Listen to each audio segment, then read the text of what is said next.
How to use the multicam feature in DaVinci Resolve? Let's go.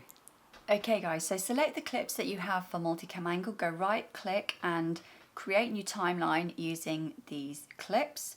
Now I'm going to match them by sound because that matches the sound then for both clips.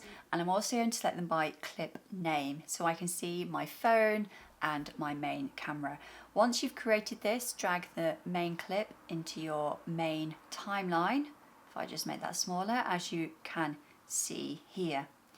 Now, if I just get rid of Inspector, you've got your two screens like you normally do. This one on the right is your timeline, the one on the left is the one where you see the different angles. So go down to multicam and you can see that you've got your two different angles. Using default there, you can choose different grid options if you have more than two, but I'm just going to leave it as that. You've also got video and audio, and this is if you want to, this just says how you want to chop it up. So I just want to do the visual and I want to have the main camera as my track. So I'm going to leave it as that. Now press 1 or 2. If you go here, you can select which camera is your main one. So mine's main camera, or you can select one of your other cameras.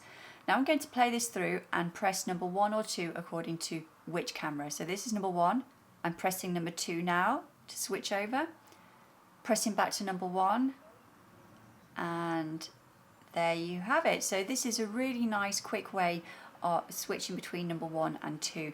Now just say I did this and I made a bit of a mistake. I probably should have made this a bit cleaner, this one, and just say I wanted to switch it around there. So you can easily drag this clip back.